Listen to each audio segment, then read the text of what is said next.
So in this video, I want to talk about how to use what is called the TVM calculator, which stands for time value of money. And so first I want to show you how to get to the TVM calculator through Google. So if you're in Google, if you just type in TVM calculator, you'll get some results. And the first one is the Zen Wealth Calculator. And this is the one that we're going to use in Math 143. So here you see, this is the page for the TVM calculator. I don't want to keep this window open, it's a little busy, so I have it open in a separate window, and you can do the same if you click view in window right there. And so when I view it in window, I get a sleeker one without all that advertisement and stuff around it. So this is the TVM calculator. Let's talk about some of the aspects of the TVM calculator. So let's talk about what each of these things mean. So the first one is PV, which stands for present value. Also, you could think about this as the amount of the principal investment of whatever you're talking about. You could be talking about saving money, which is what we're going to be talking about, or you could be talking about borrowing money, which we will also be talking about just later in the unit. The next thing is the rate. So the rate is a general term for what we have called the APR, the annual percent rate. PMT is the payments. So if you make any payments on something, or if you're adding extra money, you would use the PMT.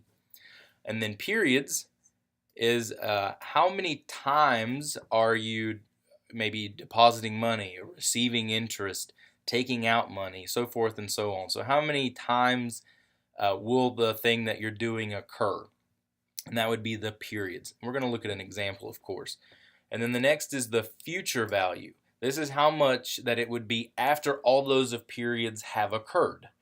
And then finally, since we do have compounding, and this takes into account all those compound interest payments that we receive, you have to select how many times it was compounded.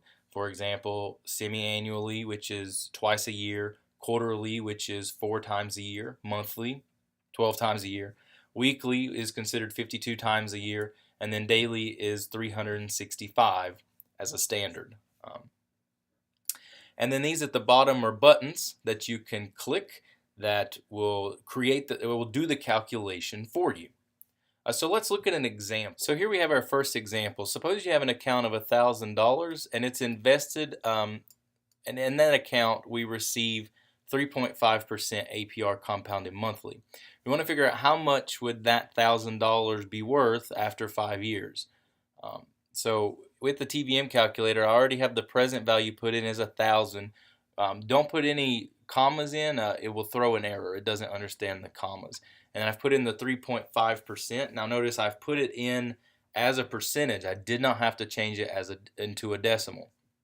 I can just put it in how it is. And I've also changed my compoundings to monthly already. And now I need to calculate my periods. So if we've got this for 5 years and it's compounded monthly, I need to take the 5 years and multiply them by 12. So I figure out how many months would I receive an interest payment. So if I do that, 5 times 12 is 60. So that would be 60. Let me just check myself. 5 times 12, yes, it is 60. And so I am calculating the future value. How much is this investment going to be worth?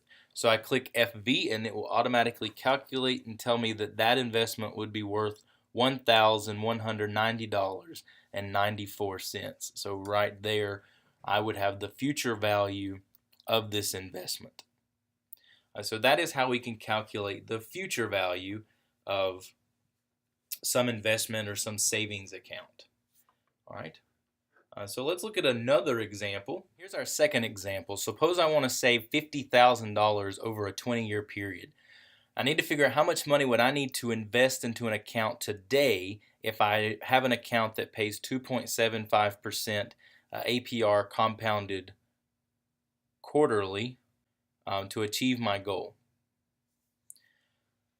So now with this $50,000 that I'm talking about, that is not the present value of the account. That's not how much cash I have on hand. That's how much cash I want to have after the 50 years. So that's not going to be a present value. That 50,000 is going to actually be a future value. That's how much I want this account to be worth.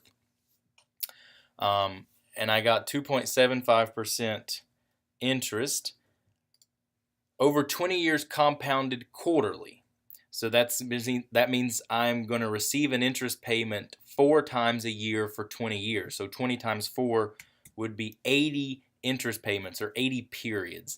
And so I do need to change that also then to quarterly. So I have that. So I need to figure out the present value. How much do I need to put into the account today in order to achieve this goal? And so we get this number, which is $28,901.83. Pretty hefty, to be honest, but it's achievable. Now let's clear that number out and also think about this. Now, what if I don't have $28,000 to invest today? Could I make some payments over time, over that 20 years, that would get me to my goal? And TVM will allow me to calculate that. So if I click the payments button, what that's going to do is now this number is telling me how much of a payment I would need to make into that account with that fixed APR to achieve that goal. And as a final note, we had that $470.89 payment. That was made quarterly, so we would make that 4 times a year. You could also recalculate that and make it monthly, which would decrease the payment because you're paying more money more often. And so just to close and remind you, I am Ethan Smith, a full-time faculty member here at CVCC. And if you need to reach out to me, my email is esmith845@cvcc.edu. That's ESMITH845@cvcc.edu. Thank you for watching.